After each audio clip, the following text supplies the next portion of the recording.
The air in the room feels thick, sweet, and cloying with the scent of lilies and baby powder. It catches in my throat.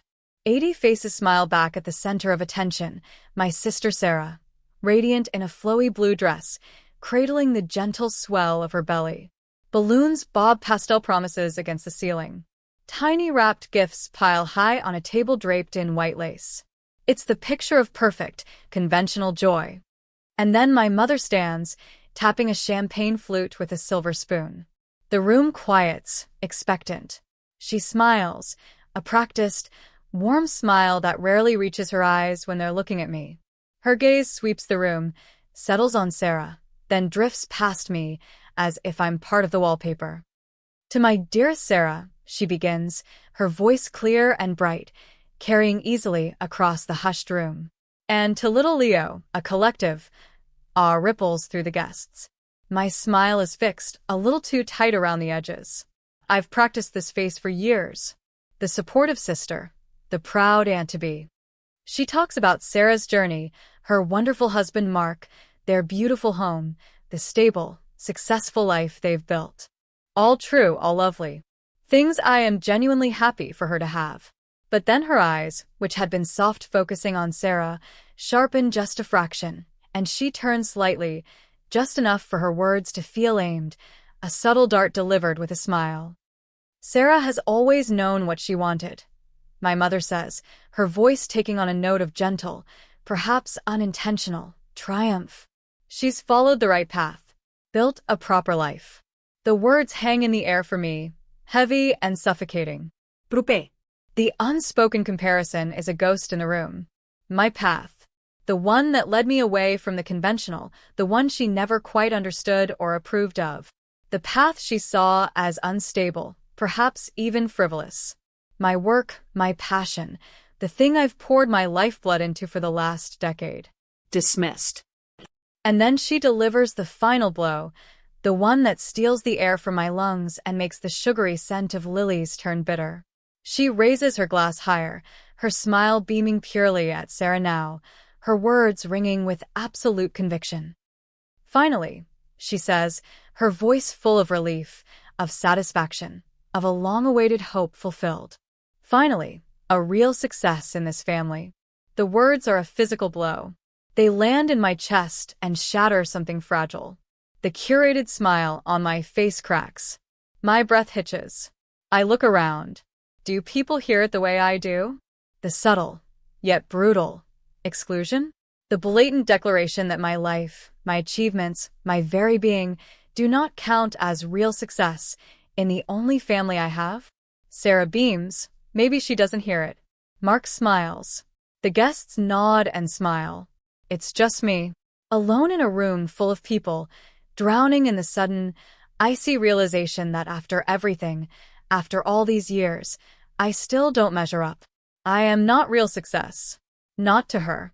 Not to them. Let me know where you're watching from and what time it is. And if you haven't already, please subscribe. It helps me more than you know. The polite applause for my mother's toast fades into the general murmur of the party, but the echo of her words rings in my ears, a deafening roar. Finally, a real success in this family. The implication is clear, brutal, and delivered with the kind of smiling malice only a mother who knows exactly where to twist the knife can wield. It isn't just that Sarah is a success. It's that I am not.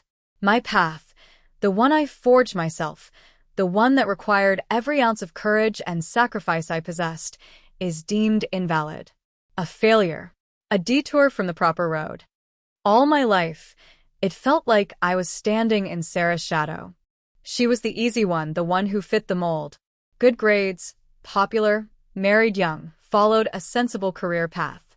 I was the restless one, the dreamer, the one who asked too many questions and colored outside the lines. My mother praised Sarah's stability, her conventional choices. My choices were met with hesitant questions, veiled disapproval, sighs that spoke volumes about her disappointment. I chose a different path. After college, while Sarah was getting her MBA and planning her engagement, I was volunteering overseas, working with nonprofits, seeing parts of the world that broke my heart and rebuilt it stronger. I wasn't chasing money or status in the traditional sense. I was chasing purpose. I wanted to make a tangible difference, however small. My mother called it finding myself, as if being found was a temporary state before settling down and getting a real job, a real husband, a real house. When I started laying the groundwork for my own organization, focused on providing clean water access in underserved communities, she asked if I had a backup plan. When I secured initial seed funding from impact investors who believed in the mission, she asked if it paid enough to live comfortably. When I told her about the projects we were implementing, the lives we were touching, she'd nod politely, then switch the subject to Sarah's latest promotion or plans for a family.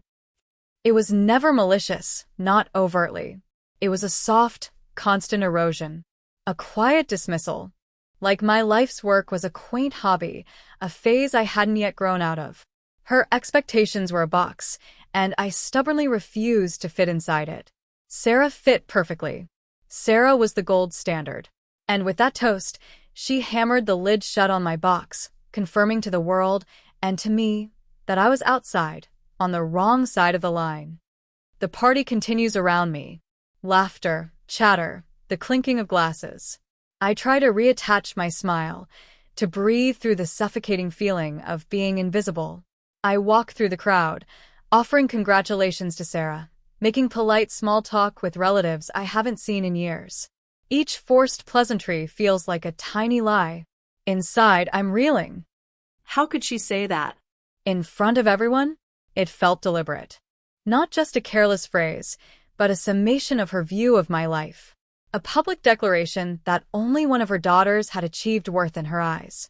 I catch Sarah's eye across the room. She's laughing at something Mark said, completely unaware of the storm raging inside me. Or maybe not. Maybe she's used to it too. Used to being the favored one. The one who always got the sunshine. The rest of the afternoon is a blur of pastel and performance. I hand Sarah a gift, a tiny, hand-painted rocking horse from a local artisan. She oohs and ahs. My mother is close by, watching. So sweet, she murmurs then to Sarah. You'll have to find just the right spot for it, another subtle nudge. This gift is a nice gesture, but Sarah's real life, her real home, that's where it belongs. Not in my whatever my life is. I leave the party early, offering an excuse about a work call. The air outside is cool and sharp after the humid sweetness of the house. I get in my car and just sit for a moment. The silence is stark contrast to the forced gaiety I just escaped. The engine hums softly. I look back at the house, light spilling from the windows, a warm, inviting glow that feels like a barrier I can never truly cross. The drive home is long, the road stretching out before me, empty. My mind races. I replay the moment over and over. Her smile, the words, the way they landed. The injustice of it burns, a hot, angry coal in my gut. Years of hard work, of navigating complex international logistics, of fundraising, of building a team, of seeing the tangible impact my organization has on thousands of lives, all of it dismissed. Because it didn't look like Sarah's life. Because it wasn't framed by a white picket fence and a conventional career ladder. Back in my apartment, the silence is deafening. It's minimalist, designed for efficiency and travel, not the cozy, overstuffed warmth of my mother's house or Sarah's suburban home. For the first time, I see it through my mother's eyes, cold, transient, proof that I haven't truly settled down, haven't built that proper life. I walk over to my desk, covered in documents, proposals, reports.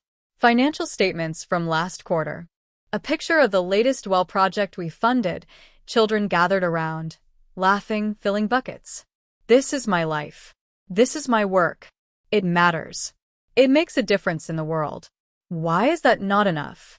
Why is she not enough? Sleep doesn't come easily. The words echo. Real success. It's not just about that one moment. It's a lifetime of feeling like I was the lesser version, the rough draft. And for years, I'd accepted it, or at least tried to ignore it, focusing on my own path, finding validation in the work itself. But hearing it spoken aloud, publicly, sanctioned by the person whose approval I'd craved my whole life, it broke something. It wasn't just a dismissive comment. It felt like a betrayal of the deepest kind. The next few days are a haze of numb routine. I go through the motions of work, but my focus is fractured. Every conversation, every email, every decision is underscored by that feeling of inadequacy she imprinted on me. I try to talk to my mother, to tell her how much her words hurt. I call her, my voice trembling a little as I bring it up. "Mom," I start, "about the baby's shower, when you said." She cuts me off, her tone immediately defensive. "Oh, honestly, don't make a fuss. It was just a toast. Celebrating Sarah." "But Mom," I persist, "what you said. Finally, a real success. It felt like you were saying I wasn't." A sigh, long and weary. "Don't be ridiculous. Of course I didn't mean that. I'm proud of you, you know that," but her voice lacks conviction. It's the same tone she used when dismissing my early career choices. "You just take such a non-traditional path. It's harder to grasp. Sarah's life is very clear-cut. Easy to understand. Easy to understand. Easy to package. Easy to brag about at brunch." My stomach clenches. So my worth is measured by how easy my life is for her to explain to her friends? By how closely it conforms to her narrow definition. The conversation goes in circles, ending with her suggesting I'm being overly sensitive. I hang up feeling worse than before. It wasn't a mistake. It wasn't a slip of the tongue. It was what she truly felt. And she saw no reason to apologize for it. The hurt starts to curdle into something else. Something cold and hard. Anger. Righteous indignation. And a fierce, primal need to prove her wrong. Not to change her mind, I realized that was impossible. But to assert my truth. My success. My worth. Not for her, but for me. And maybe, just maybe, to show her that dismissing me has consequences. The anger becomes a fuel. It burns away the hurt and leaves behind a cold resolve. I'm not just going to brush this off. I'm not going to just quietly continue my work and hope she someday recognizes its value. I'm going to make it impossible for her to ignore. Impossible for anyone to ignore. I start thinking strategically. How can I take the narrative back? How can I redefine success in our family's eyes, using the very metrics they understand: scale, impact, public recognition? My foundation has been growing. Quietly, steadily. We've been securing larger grants, partnering with bigger organizations. There's something significant happening on the horizon, something we've been working towards for years, something that is about to be formally announced. This is it. The moment I decide not just to lick my wounds, but to turn the tables. I won't confront her directly about the pain anymore. She's shown she's incapable of understanding. Instead, I'll speak in a language she understands: public recognition, scale, and undeniable achievement. I decide to weaponize my success, not out of pettiness, but as an act of self-preservation, a declaration of my existence and value in a world that, according to my mother, doesn't see it. The timing is everything. Sarah's baby is due in a few months. There will be more family gatherings. The birth announcement. The christening. More opportunities for comparisons, for subtle slights, for being the other daughter. I need to make my move before the narrative solidifies even further around Sarah and her proper life. The opportunity presents itself sooner than I expect. A formal press conference is scheduled to announce the Foundation's largest partnership to date, a collaboration with a major international aid organization, and a significant grant endowment that will exponentially increase our reach and impact. This isn't just a little project anymore. This is big. Very big. The endowment is substantial. It's transformative for the Foundation. It guarantees funding for decades and allows us to scale our projects tenfold. The press release is written. The speakers are confirmed. It's happening in a few weeks. A dangerous, exhilarating idea takes root. What if I invite my family? Not just a casual invitation, but a formal one. Make it impossible for them to say no without looking bad. Put them in the room when this announcement is made. The idea scares me as much as it thrills me. It feels calculated, almost cruel. But then I remember the sting of her words: the dismissal, the years of feeling less than. This isn't about revenge, I tell myself. It's about correction. It's about reclaiming my narrative. It's about finally, unequivocally, demonstrating the scale and validity of my life's work. I call my board chair, a formidable woman named Eleanor Vance, a retired diplomat who saw the potential in my vision when it was just a rough sketch. I explain the situation, the baby shower, my mother's toast, the deep hurt it caused. I tell her about my desire to invite my family to the announcement, not just as guests, but for them to hear it, to understand. Eleanor listens patiently, her silence on the other end of the line heavy with understanding. When I finish, she speaks, her voice calm and steady. That's a deeply painful experience, my dear, and a common one, unfortunately. Familial expectations can be a heavy burden. She pauses, then continues. Inviting them strategically, it's a bold move. It could backfire. It could create further distance. Or, I say, my voice firm, it could finally open their eyes. It could show them that the path I chose, while different, has led to something significant. Something that benefits not just me, but the world. Eleanor is quiet for a moment. Very well, she says finally. If you feel this is necessary for your own peace and validation, I will support you. We will ensure they receive a formal invitation, perhaps even arrange for them to have seats near the front. Let them see it all. The decision solidifies. I will do it. I will invite them to witness the public affirmation of my life's work. The tension mounts in the weeks leading up to the event. I send the formal invitations. My mother calls, surprised. A press conference? For the foundation? Her tone is hesitant, unsure. Yes, Mom, I say, keeping my voice neutral. We're making a major announcement. It's a big step for us. I'd like you and Dad and Sarah and Mark to be there. There's a pause. I can almost hear her processing this. A press conference isn't a bake sale. It implies a certain level of seriousness, of scale, that she hasn't associated with my work. Oh, well. That's lovely. We'll see if we can make it. The hesitant acceptance feels like a minor victory. Sarah and Mark also confirm they'll come. Curiously, Sarah seems more genuinely excited than my mother. The days tick by. The internal conflict gnaws at me. Am I doing the right thing? Am I being petty? Is this truly about validation, or is it just a sophisticated form of look at me, aimed squarely at the people who hurt me most? The potential for this to go wrong feels immense. What if the announcement isn't as impactful as I hope? What if they come and still don't see it?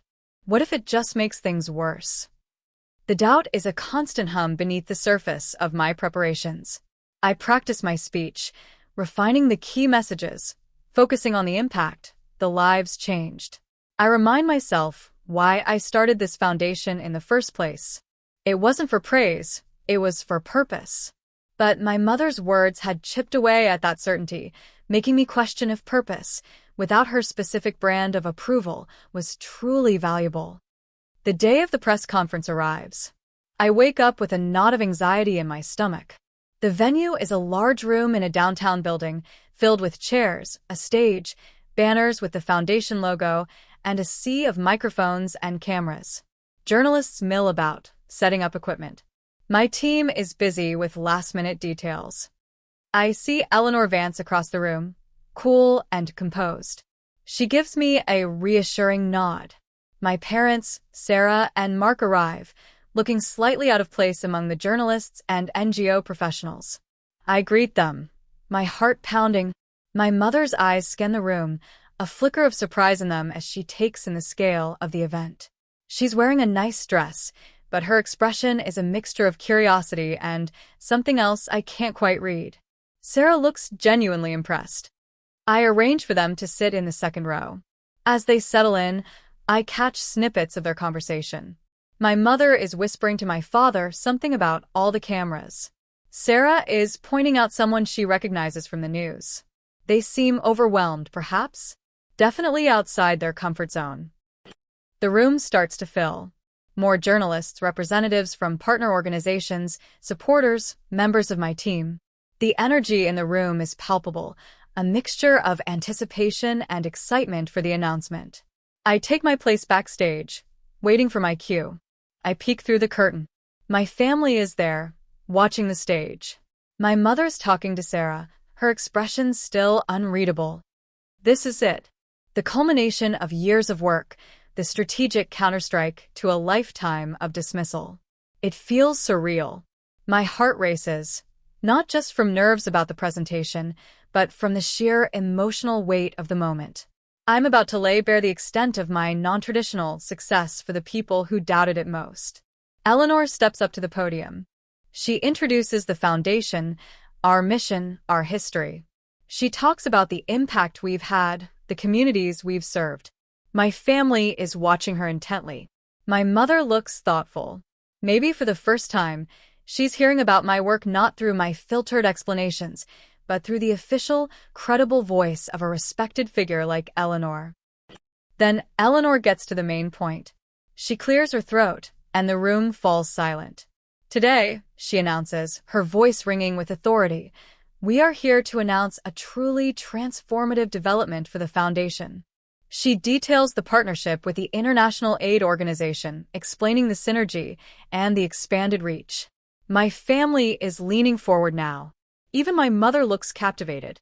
And then she delivers the part that feels like a thunderclap in the room, a carefully worded sentence that carries the full weight of years of struggle and silent vindication. This partnership is made possible in part, Eleanor says, looking directly at the cameras, by a historic endowment of $200 million from anonymous donors who believe deeply in the Foundation's mission and its potential to change lives on a global scale.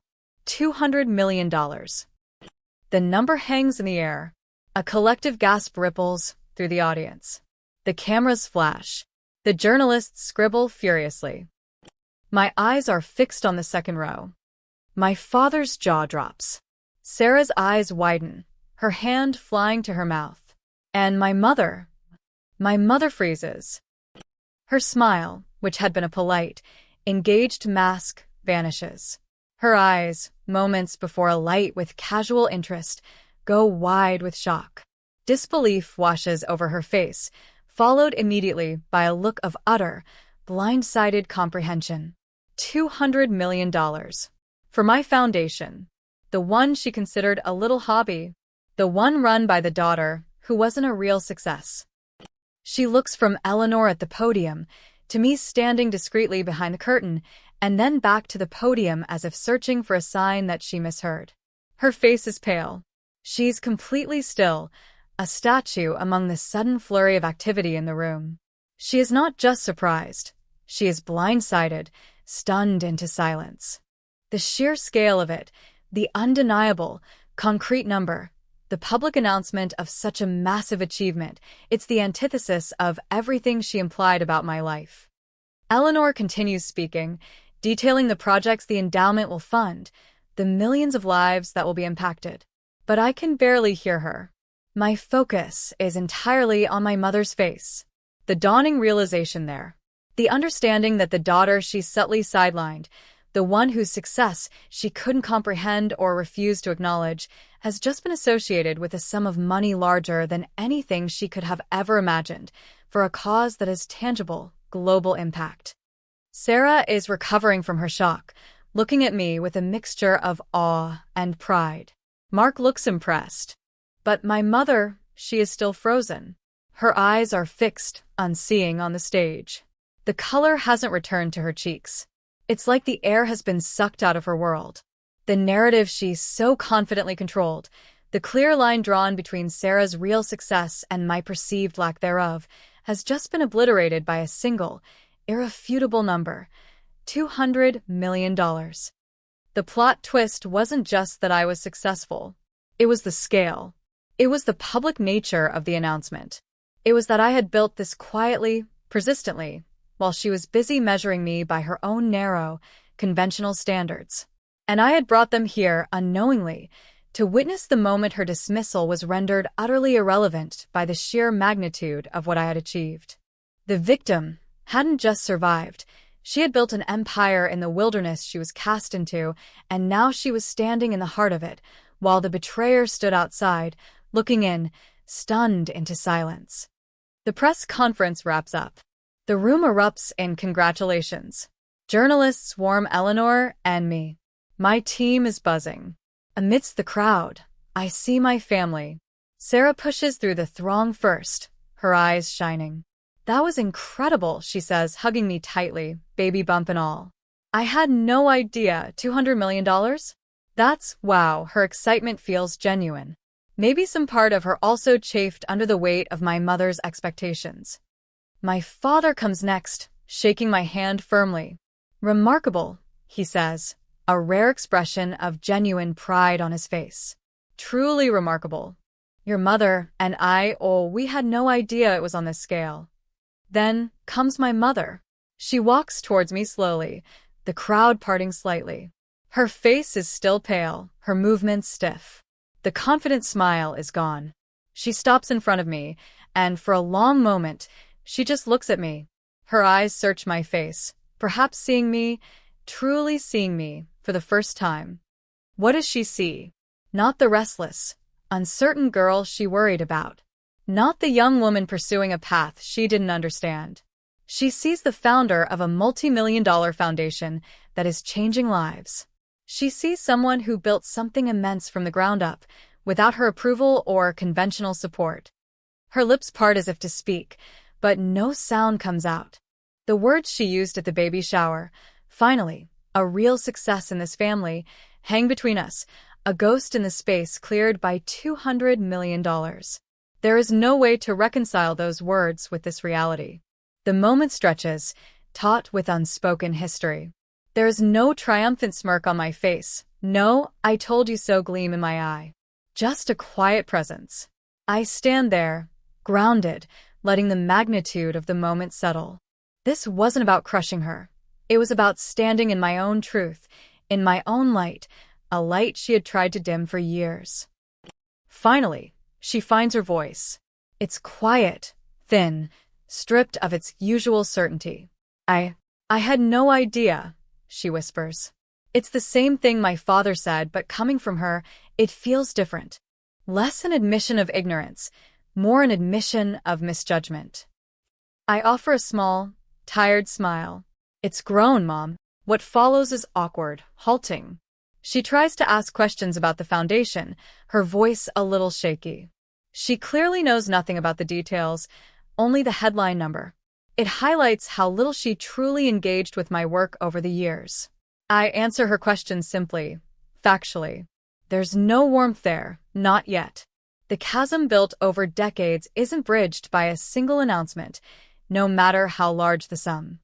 Later, away from the cameras and the crowd, my family gathers briefly. The conversation is stilted. My mother keeps looking at me, a new kind of respect in her eyes, but also a confusion, perhaps even a touch of resentment. She doesn't apologize for the toast. She doesn't even refer to it directly. But it hangs in the air, the unspoken backdrop to this new, uncomfortable reality. The ride home is quiet again. The exhilaration of the announcement is fading, replaced by a strange mix of satisfaction and sorrow. I proved them wrong. I asserted my worth on a scale that is undeniable, even to my mother. But the victory feels hollow, in some ways. It didn't bring us closer. It didn't erase the years of feeling undervalued. It simply redrew the battle lines. I think about my mother's face as Eleanor announced the endowment. The shock, the dawning realization. She wasn't just seeing a large number.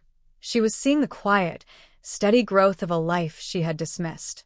She was seeing that her definition of success wasn't the only one, or even the most impactful one. That moment of frozen silence, of blindsided realization, that was the plot twist I never consciously planned, but somehow orchestrated. The victim didn't just survive. She built her own kingdom on different soil, and the betrayer was left standing outside, looking in, their map useless in this new territory. Was it worth it? The pain of the toast versus the complicated satisfaction of the reveal? I don't know. It didn't heal the wound, but it did cauterize it. It showed me that I don't need her validation. I built this. I made this happen. My success is real, tangible, and impactful, regardless of whether it fits neatly into my mother's preconceived notions. The real success isn't the $200 million endowment, though that's certainly part of it. It's the thousands of lives that will be changed. It's the team I built. It's the vision I pursued relentlessly, even when the people closest to me didn't understand or fully support it. And perhaps the most profound success of all is realizing that my worth was never contingent on fitting into someone else's box, not even my mother's. The silence in my apartment tonight feels different than it did after the baby shower. It's not the silence of emptiness or inadequacy. It's the quiet hum of a life lived on my own terms, a life of purpose and impact, a life that finally, undeniably, stands on its own 2 feet, looking out at a horizon far wider than anyone else had imagined for me. The lilies still smell sweet somewhere, maybe, but the bitterness is gone, replaced by a quiet, resolute peace. If this story hit close to home, I'd love to hear your version. Drop a comment with where you're listening from and what time it is. Thanks for being here. Subscribing helps bring more of these to life.